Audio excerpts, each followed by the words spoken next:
আসসালামু আলাইকুম। Welcome to SA easy education. আজকে আমরা ষষ্ঠ শ্রেণীর ব্যাকরণের কিছু বহুনির্বাচনী নিয়ে আলোচনা করব।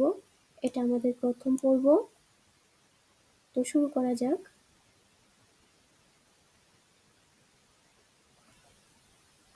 প্রথম প্রশ্নটি হলো,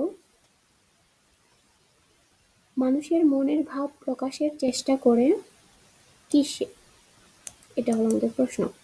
জন্মের কয়েক মাস পর থেকে, জন্মলাভের পর থেকে, বিদ্যালয়ে ভর্তি হওয়ার পর থেকে, হাঁটা শেখার পর থেকে।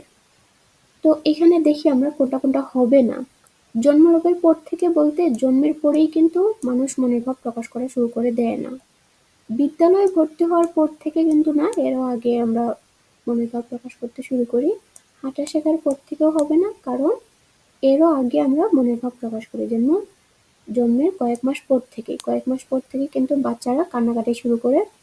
আর জন্মের কয়েক মাস পর থেকেই কিন্তু মানুষজন কি করে ইশারার মাধ্যমে বা আউ করে বুঝাইতে পারে যে কি লাগবে তার বা কি চায়। প্রাণী জগতে একমাত্র কাদের ভাষা আছে? অবশ্যই পাখিদের ভাষা নাই, পশুদের ভাষা নাই। এদের সবার হবে না, কারণ পশু পাখি তো নাই। শুধুমাত্র মানুষের মনের ভাব প্রকাশ করতে পারে এবং তাদেরই ভাষা আছে। ঠিক আছে। এরপর ৩ নম্বর প্রশ্নটি, পশু পাখির ডাককে কি বলে? ধ্বনি? ধ্বনি তো হবে না, কারণ ধ্বনি তো মানুষের মনের ভাব প্রকাশ করে। ভাষা হবে না, কারণ পাখিদের ভাষা নেই। সংকেত হবে না, কারণ মানুষ সংকেত ব্যবহার করতে পারে, শুধুমাত্র আওয়াজ হবে। এভাবে প্রশ্ন এমসিকিউ করার চেষ্টা করবা। যেটা হবে না এটা আগে কেটে দিবা যে এটা আমার হবে না। তারপরে যে কয়টা থাকবে কনফিউশনের জন্য, একটা বা দুইটা থাকে, এগুলো থেকে কিন্তু আইডেন্টিফাই করা যায়। তাহলে তোমার ভুল হওয়ার সম্ভাবনাটা অনেকটা কমে যাবে। তারপর ৪ নম্বর প্রশ্নটি হলো, ভাষা ব্যবহারের জন্য মানুষের ভাষা ব্যবহারের জন্য অন্য প্রাণীর তুলনায় মানুষ ব্যতিক্রম কোন দিক থেকে? স্নায়ুতন্ত্র, মস্তিষ্ক, নাকি মানুষের অন্যান্য অঙ্গ? তো মানুষের স্নায়ুতন্ত্র আছে। স্নায়ুতন্ত্র বলতে বোঝায় যেমন আমাদের ঠোঁট, জিভ ফর এক্সাম্পল হিসেবে। আর মস্তিষ্ক বলতে বোঝায় আমাদের ব্রেন। ঠিক আছে। আমাদের ব্রেন যদি কাজ না করে, মানে পাগল মানুষরা কিন্তু ওরকম ভাবে কথাও বলতে পারে না, বুঝাইতেও পারে না কিছু। ঠিক আছে। মানুষের অন্যান্য অঙ্গ প্রত্যঙ্গ বলতে হাত, পা, চোখ, এগুলোর মাধ্যমেও কিন্তু আমরা ভাষা ব্যবহার করি বা ভাষা বোঝাই অন্যান্য আমাদের সামনে যে ব্যক্তিজন আছে তাদেরকে কিন্তু আমরা এইভাবে বুঝাইতে পারি। তাহলে এটা আমাদের উত্তর হবে ১, ২, ৩। তারপর ৫ নম্বর প্রশ্নটা যাই। ভাষার মাধ্যমে আমরা যে ধরনের অনুভূতি প্রকাশ করি, হিংসা, বিদ্বেষ, হ্যাঁ আমরা হিংসা বিদ্বেষ ভাষার মাধ্যমে প্রকাশ করি। ভালো লাগা, ভালোবাসা, হ্যাঁ এটাও কিন্তু আমরা ভাষার মাধ্যমে প্রকাশ করি। ঘৃণা, ক্ষোভও আমরা ভাষার মাধ্যমে প্রকাশ করি। তাহলে উত্তর হবে আমাদের ১, ২, ৩। এরপর ৬ নম্বর প্রশ্ন, মাতৃভাষা কি বলতে যা বোঝায়? মানে মাতৃভাষা কি? মায়ের কাছ থেকে শেখা ভাষা, মায়ের মতো যে শিশুকে প্রতিপালন করে তার কাছ থেকে শেখা ভাষা, জন্মের পর থেকে যার সেবা ও যত্নে শিশু ধীরে ধীরে বেড়ে ওঠে তার কাছ থেকে শেখা ভাষা। আমরা মাতৃভাষা বলতে শুধুমাত্র মায়ের কাছ থেকে যে ভাষাটা আমরা শিখি সেটাকেই বলবো। অন্য কারো কাছ থেকে শেখা ভাষাকে মাতৃভাষা বলা যায় না। এটা হবে ১ নম্বর। এরপর আমরা ৭ নম্বর প্রশ্নে যাই। শিশুর প্রথম যে ভাষা শিখে তাকে কি বলে? তাকে বলে প্রথম ভাষা নাকি মাতৃভাষা? একমাত্র প্রথম ভাষাও হবে, মাতৃভাষাও হবে। ঠিক আছে। যেহেতু এটা বহুপদী তাই দুইটা নিতে হবে। তো আমাদের ১ আর ২ হবে উত্তর। মনের ভাব প্রকাশের বাহন। মনের ভাব কিভাবে প্রকাশ করি? আমরা মনের ভাব কিন্তু ভাষার সাহায্যে প্রকাশ করি। শুধুমাত্র ছবি এঁকে কেউ মনের ভাব প্রকাশ করতে পারবে না। আবার ইঙ্গিতের মাধ্যমেও শুধুমাত্র মনের ভাব প্রকাশ করা সম্ভব না। শুধুমাত্র শব্দ দিয়ে কিন্তু মনের ভাব প্রকাশ করা সম্ভব না।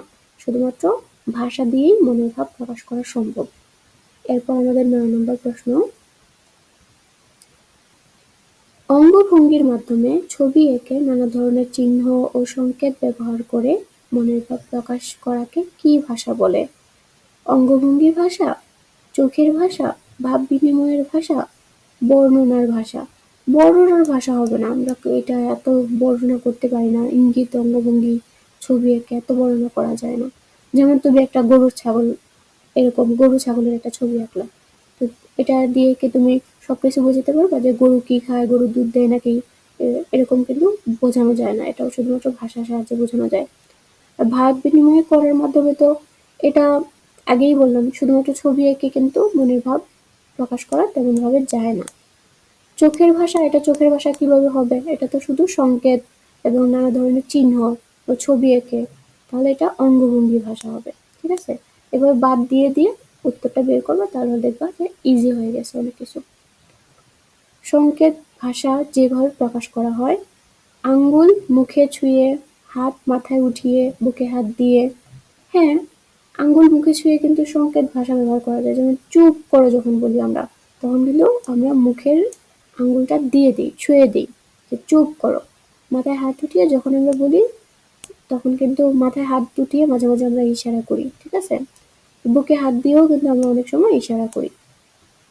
তাহলে এটা হবে 1, 2, 3। তারপর 11 নম্বর প্রশ্নটায় যাই।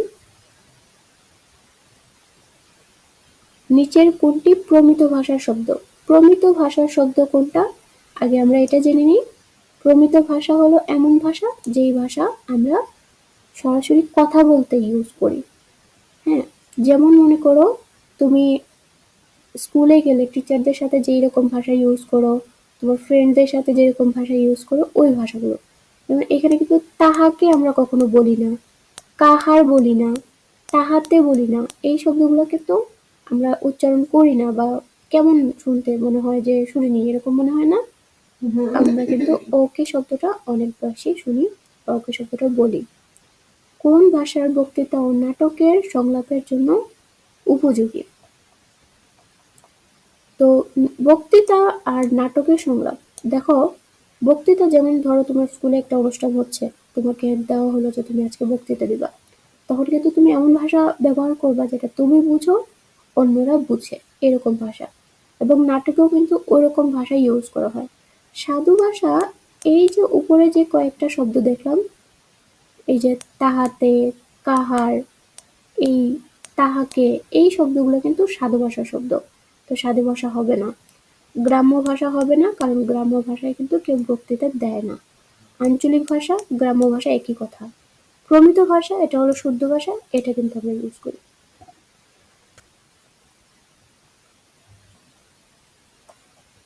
তারপর আসি 13 নম্বরটা, কোন ভাষা থেকে বাংলা ভাষার উদ্ভব হয়েছে?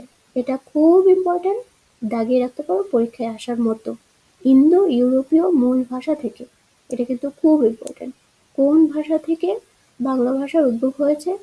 ইন্দো ইউরোপীয় মূল ভাষা থেকে। তারপর আমরা 14 নম্বর প্রশ্নটা দেখি। আদিম মধ্যযুগে প্রথম সাহিত্যকর্ম কোনটি? কি বলেছে? আদিম মধ্যযুগে প্রথম সাহিত্যকর্ম হলো কৃষ্ণ কীর্তন, শ্রীকৃষ্ণ কীর্তন কাব্য। এটা হবে শ্রীকৃষ্ণ কীর্তন কাব্য। ভাষাকে দেশ গঠনের কি হিসেবে গ্রহণ করা হয়? মাধ্যম হিসেবে, হাতিয়ার হিসেবে, অঙ্গ হিসেবে, নাকি বাহন হিসেবে? ভাষাকে দেশ গঠনের মাধ্যম হিসেবে ব্যবহার করা যায় না। আসলে যখন আমাদের দেশ স্বাধীন হয়েছিল এবং আমাদের দেশে যুদ্ধ হয়েছিল, তখন শুধুমাত্র ভাষার জন্যই যে যুদ্ধটা হয়েছে এমন কোনো না, আরো অনেক কারণ ছিল, আরো অনেক কিছু ছিল, এই কারণে কিন্তু আমাদের দেশ গঠন হতে পেরেছিল। হাতিয়ার হিসেবে ব্যবহার করবে না, অঙ্গ হিসেবে ব্যবহার করবে না, একমাত্র বাহন হিসেবে ব্যবহার করতে পারে, একটা কারণ হিসেবে ব্যবহার করতে পারে। এরপর আসি 16 নম্বর, ভাষা কত প্রকার? ভাষা কিন্তু 2 প্রকার। লিখিত ভাষা হতে পারে, অলিখিত ভাষা হতে পারে। এরপরে আবার, হ্যাঁ, এটাই হবে শুধু, আর কোনো, আর অন্য ভাষা না জানলেও চলবে।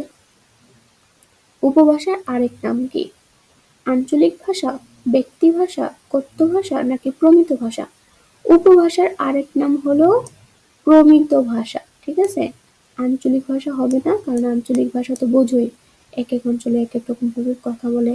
যেমন সিলেটে সিলেটি ভাষায় কথা বলে, ঢাকার মানুষ ঢাকার ভাষায় কথা বলে, এবং রংপুর, দিনাজপুর এইরকম অঞ্চলের মানুষগুলো কিন্তু ওদেরও আলাদা আলাদা আঞ্চলিক ভাষা আছে। তাই উপভাষা হলো শুদ্ধ ভাষা, এটা কিন্তু হচ্ছে না। ব্যক্তি ভাষা ব্যক্তি ভাষা হবে না, কারণ ব্যক্তিগণে কিন্তু আঞ্চলিক ভাষা ইউজ করে হিউজ পরিমাণে, কারণ আমরা ফ্যামিলির সাথে যখন কথা বলি তখন কিন্তু আঞ্চলিক ভাষাটা ইউজ করি, আর কথ্য ভাষাটাও ইউজ করি। তো এটা হবে না। উপভাষা মানে হলো শুদ্ধ ভাষা, যেটা বইয়ের মধ্যে লেখা থাকে। একটি উপভাষাকে আদর্শ ধরে সবার বোধগম্য ভাষা হিসেবে তৈরি ভাষারূপকে কি বলে? একটি উপভাষাকে আদর্শ ধরে সবার বোধগম্য ভাষা হিসেবে তৈরি ভাষারূপকে কি বলে? ব্যক্তি ভাষা হবে না, ব্যক্তি ভাষা কিন্তু আঞ্চলিক ভাষার মতো। কথ্য ভাষাও আঞ্চলিক ভাষা, উপভাষা হবে না, এটা হবে প্রমিত ভাষা, কারণ প্রমিত ভাষাটা হলো শুদ্ধ ভাষা, ঠিক আছে? তাহলে এটা হবে 4 নাম্বারটা। প্রমিত ভাষার অপর নাম কি? প্রমিত ভাষার অপর নাম ব্যক্তি ভাষা হবে না, সামাজিক ভাষা হবে না, উপভাষা হবে। প্রমিত ভাষার অপর নাম হলো উপভাষা। বিশেষ পরিবেশ ও প্রয়োজনের বাইরে যখন ভাষা ব্যবহার করা হয় তখন তাকে কি ভাষা বলে? দেখো, বিশেষ পরিবেশ এবং প্রয়োজনের বাইরে, এটা কিন্তু আমাদের যখন আমরা পরিচিত বা আমাদের ফ্যামিলি মানুষের সাথে কথা বলি তখন কিন্তু আমরা শুদ্ধ ভাষা ইউজ করি না বললেই চলে, ঠিক আছে? তো এটা কিন্তু প্রমিত ভাষা হবে না, কারণ আমরা তখন ওরকম ভাবে এত বইয়ের ভাষা ইউজ করব ওরকম হয় না। ফ্যামিলিতে আমরা কিন্তু ওই আঞ্চলিক ভাষাটা ইউজ করি। সামাজিক ভাষা হবে না, উপভাষা হবে না, কারণ প্রমিত ভাষার অপর নাম হলো উপভাষা। এটা হবে কথ্য ভাষা, ঠিক আছে? যেসব ভাষা লেখার ব্যবস্থা নেই সেগুলোকে কি বলে? লেখার ব্যবস্থা নেই, এখানে বলেই দিয়েছে। মৌখিক ভাষা যেন আমরা লিখি, এটা লেখার ব্যবস্থা আছে। লিখিত ভাষা তো অবশ্যই আছে। সবকটি হবে না, কারণ অলরেডি 2টা বাদ পড়ে গেছে। তাহলে এটা হবে ইশারা ভাষা।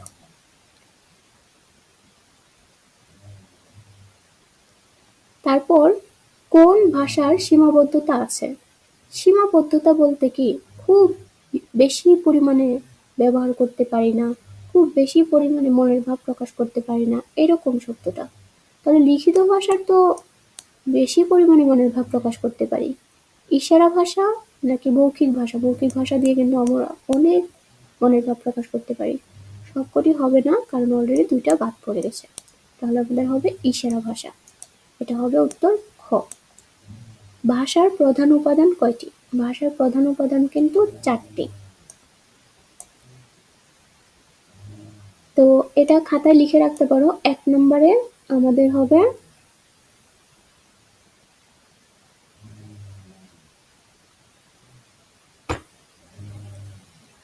হচ্ছে ধ্বনি,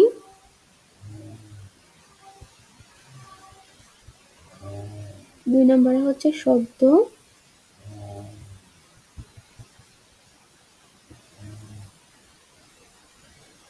3 নম্বরে হচ্ছে বাক্য, 4 নম্বরে হচ্ছে অর্থ। এটা লিখে নিও। একটু লেখাটা বাজে হয়, যেহেতু মুখে বলতেছি, এটা শুনে শুনে একটু লিখে নিও। প্রথমটা হলো ধ্বনি, শব্দ, বাক্য, অর্থ। তারপর সামনে আসি 24 নম্বর। কোনটি ভাষার উপাদান নয়? কোনটি ভাষার উপাদান নয়? বাকধ্বনি, এটা কিন্তু ভাষার উপাদান। বাগর্ত ভাষার উপাদান, তাহলে এটা হবে না। এরপর হলো বাক্য, এটাও হবে না, কারণ ভাষার উপাদান নয় বলেছে। ভাষার উপাদান কিন্তু এগুলো, শুধুমাত্র আওয়াজ হলো ভাষার উপাদান নয়। এরপর পশুর ডাককে কি বলে? অলরেডি পড়ে ফেলেছি, আওয়াজ বলে। 26 নম্বর প্রশ্নটি, এক বা একাধিক ধ্বনি মিলে কোনো অর্থ প্রকাশ করলে তাকে কি বলে? এক বা একাধিক ধ্বনি মিলে অর্থ প্রকাশ করলে সেটাকে কি বলে? এটাকে বলবে ভাষা। 27 নম্বর, বাক্য বলতে কি বোঝায়? বাক্য বলতে কি বোঝায়? কথা আর বচন, এই দুইটা কিন্তু বাক্য। আর অর্থবোধক শব্দ না হলেও কিন্তু বাক্য হয়, ঠিক আছে?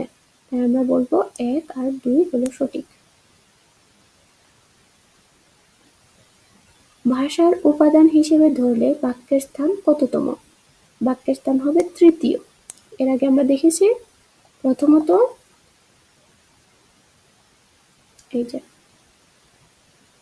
প্রথমত হবে ধ্বনি, তারপর হবে শব্দ, তারপর বাক্য, তারপর অর্থ। তার মানে বাক্য হলো 3 নম্বরে। মুখস্থ করে নিও, কারণ পরীক্ষায় কোনটা যে আসে বলা যায় না। এরপর হলো 29 নম্বর, বাক্যের সঙ্গে যাদের সম্পর্ক রয়েছে: বক্তা, শ্রোতা, দর্শক।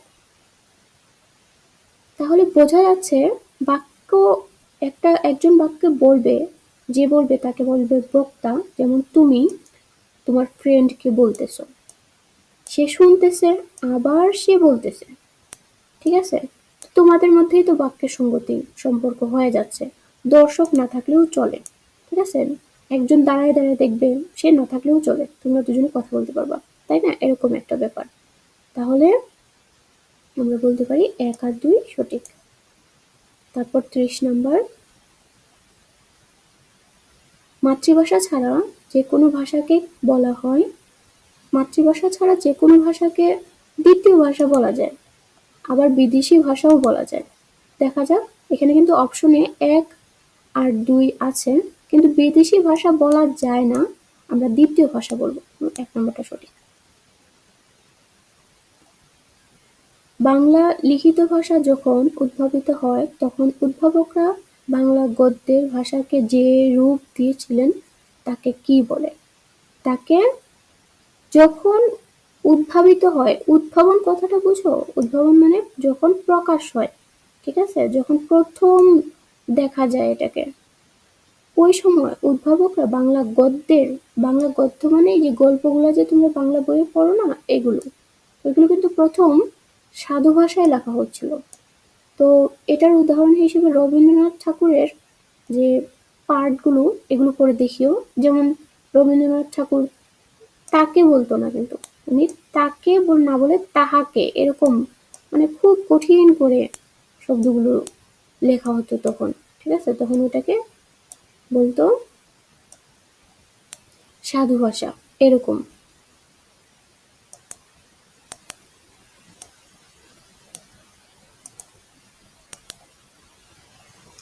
এরপর আসি 32 নাম্বারটা, একজন মানুষের 2 কণা বেটা আছিল, এটা কোন অঞ্চলের ভাষা?